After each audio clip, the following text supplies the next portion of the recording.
Hello and welcome to our podcast Stories from Kainuu Wilderness, where we share the rich history of Suomussalmi and Kainuu with you.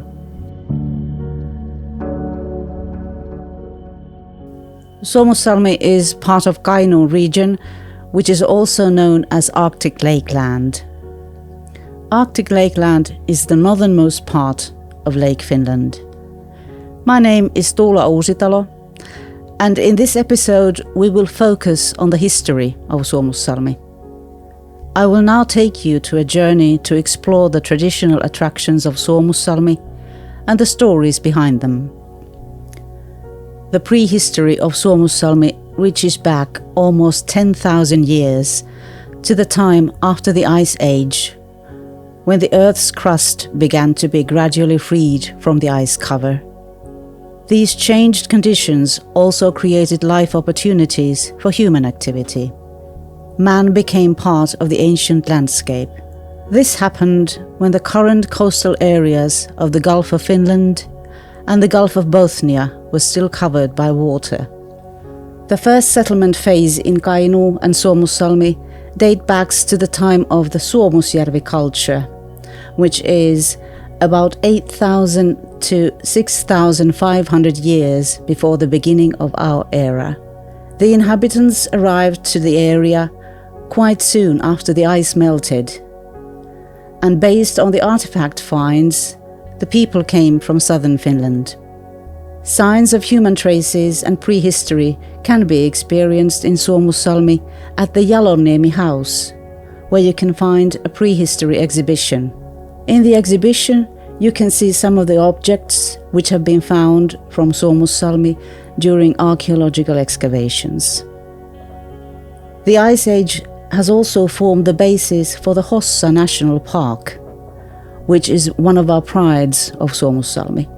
The migration of the ice formed the rugged landforms in Hossa with its sand ridges and ponds. Signs of human traces and prehistory can also be experienced in the national park. These well-known sites in Hossa are the prehistoric rock paintings of Värikallio and the canyon lake of Julma Ölkky. Hossa National Park was established in 2017. This national park of Finland's 100th anniversary is located here in Suomussalmi, in the northern part of the municipality. The national park is an important tourist destination, and it attracts tens of thousands of visitors to the area every year. In this chapter, we take a step towards this day.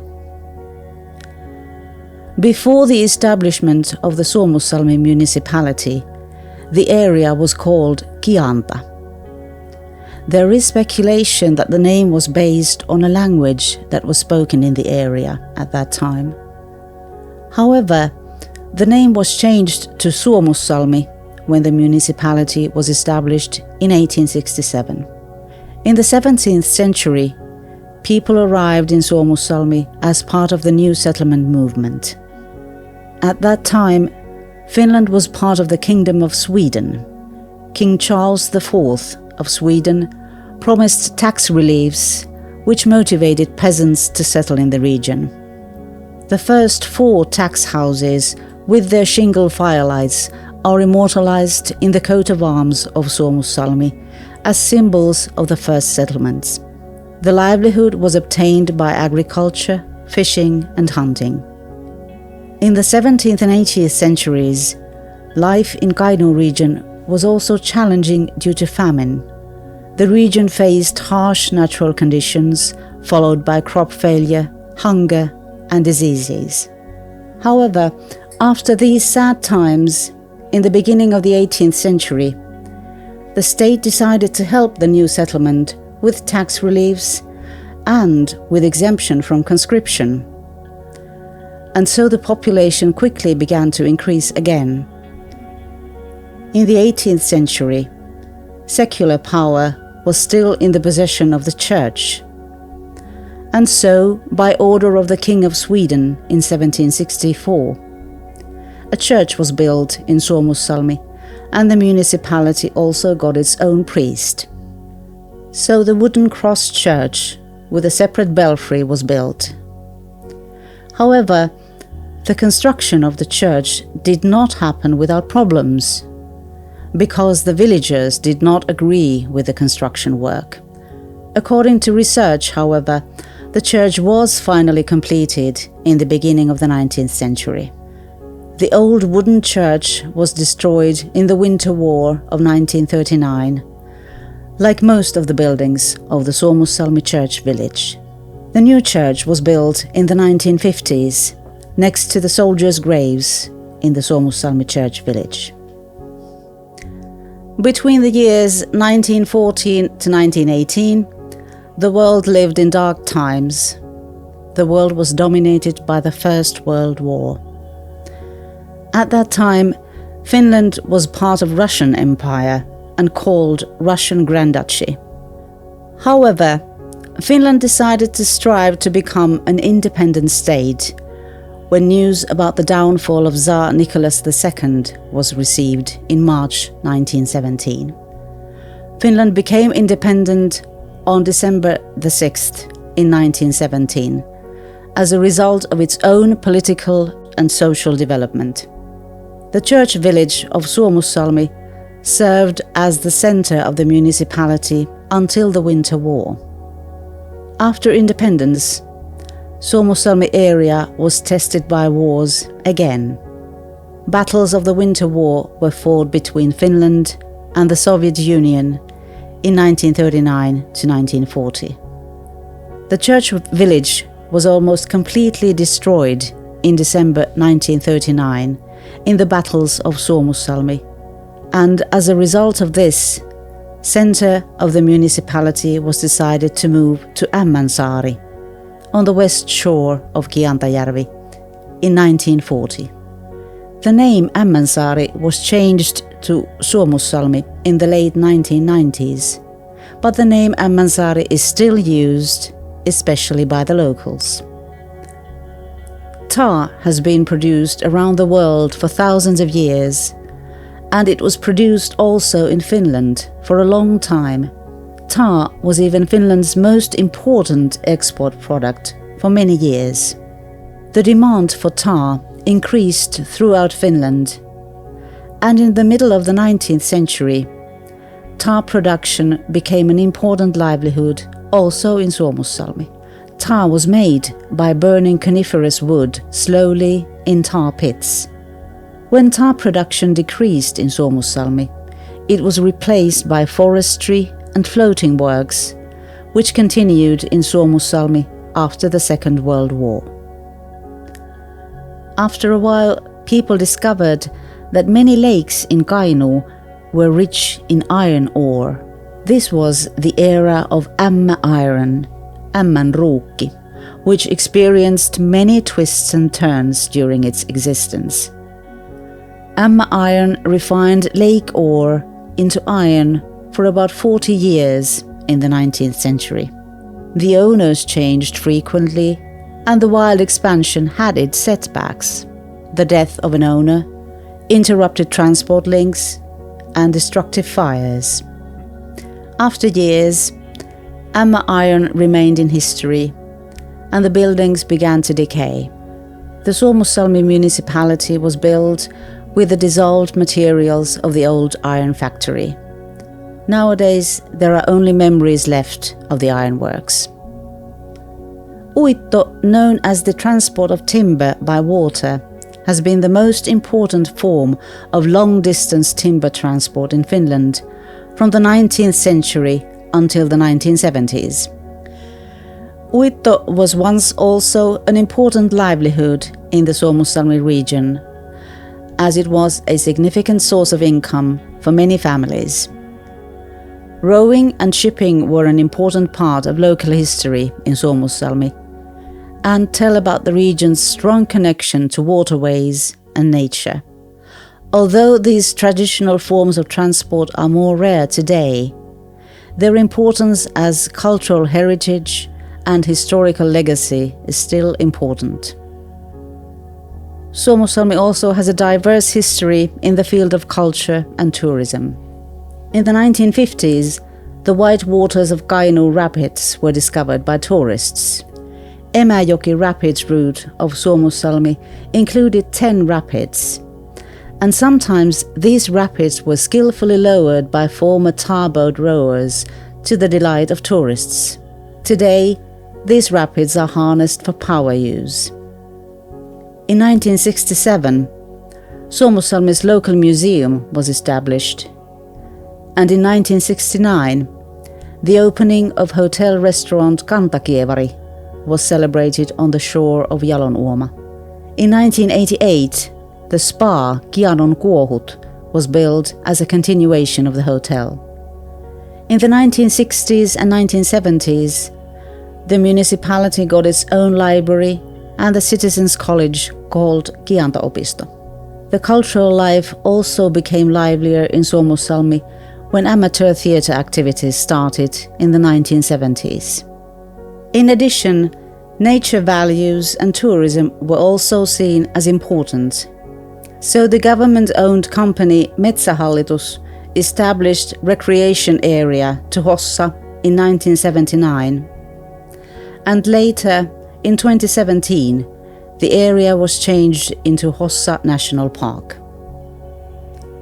Moving on to the 1980s, significant cultural milestones in the history of Suomussalmi have been, for example, the creation of the Silent People. This environmental artwork from artist Reijo Kela was built for the first time in 1988. Nowadays, this installation, consisting about 1,000 turf-headed figures, stands along the Highway 5. In the summer, tourists are served there in Niittykahvila Cafe, where you can enjoy campfire coffee and pancakes. Suomussalmi municipality is also well known for the battles between Finland and the Soviet Union during the Second World War. One of the most popular and well-known sites in Suomussalmi is Raatteenportti, the Winter War Museum. Raatteenportti was opened in 1992. It is a fascinating tourist destination, and the whole area is a big part of Suomussalmi war history. The Winter War exhibition describes Suomussalmi before the Winter War, evacuation preparations, the impact of the bitterly cold winter during the war, the fate of the Red Army, the valuable spoils of victory Finland gained from Raate Road, and the conditions to which people returned after the war. Next to the museum, there is also a unique Winter War monument made of around 20,000 stone blocks, with its central column called Avarasyli, wide embrace. The stones of the monument remind us of the victims of the battles, while the 105 wind bells hanging in the center column remind us of the 105 days of honor that this war lasted. The monument was unveiled to the public in 2003 and was designed by Erkki Pullinen, the former Environment Secretary of the municipality of Suomussalmi. Museum Raate Road is 18 kilometers long, and it continues via battlefields and ends near the Russian border. In addition to the Winter War Museum, at the end of Raate Road, there is an old border guard station, which is nowadays Raate Frontier Guard Museum. It was built in 1923, and it has been restored to its 1939 appearance. You can visit the museum during the summer season. You can also get to know the military history of Suomussalmi at the Suomussalmi Tourist Office in the Jaloniemi building, where nowadays you can find the Untold Arctic Wars digital exhibition. Suomussalmi has 12 monuments or other sites where you can learn about the war history of Suomussalmi. It is possible to order guided tours to battle areas and other historical sites from Suomussalmi Tourist Office. Nearby the eastern border of Suomussalmi, you can find a deafeningly beautiful and almost forgotten route that is one of the oldest access routes in Finland. This route is called the Vienna route. The fascinating history of the Vienna route extends far from the past to the trade flow between Vienna, Karelia and Finland. Elias Lönnroth, Finnish doctor who compiled Finland's national epic Kalevala, also walked this path when he collected traditional Karelian poetry from the people for the Kalevala epic. Elias Lönnroth worked as a doctor in Kajaani and passed also through Suomussalmi on his poetry collecting trips. One of Kainuu's most important national writers, Ilmari Kianto, lived most of his life in Suomussalmi. He lived in his artist home in Turjanlinna, located in Suomussalmi. Kianto wrote more than 60 novels during his lifetime, and some of the most famous ones, such as Punainen viiva, The Red Line, and Ryysyrannan Jooseppi, deal with the life of the poor in Kainuu. 2024 will be the 150th anniversary of the writer Ilmari Kianto. The area around Turjanlinna is one of the most interesting cultural destinations in Suomussalmi. Kianto moved to Suomussalmi with his wife and son in 1907. Some of the courtyard buildings in Turjanlinna have survived to this day, and they function as an open-air museum during the summertime. Kianto ship cruises to Turjanlinna from the end of June to the middle of August every day. The duration of the cruise is 2 hours. The ship is also available for private hire.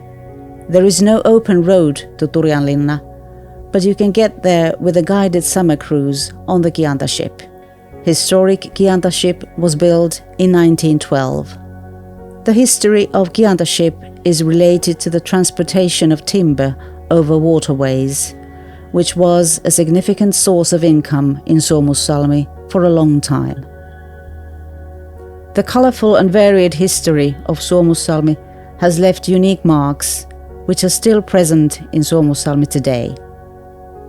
We hope that this podcast episode has given you vivid images of the past and present in Suomussalmi, inspiring you to plan a visit here. In the summer, it is possible to order guided tours from Suomussalmi Tourist Office. With guided tours, you can get to know the history of the area in more detail.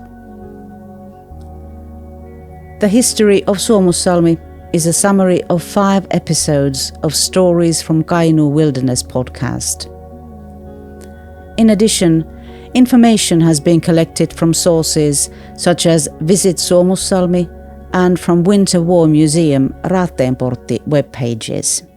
Thank you for tuning in. This podcast has been produced as part of the Suomussalmi and Kainuu Cultural History Project, funded by Regional Council of Kainuu, Kajaani University of Applied Sciences, and the municipality of Suomussalmi.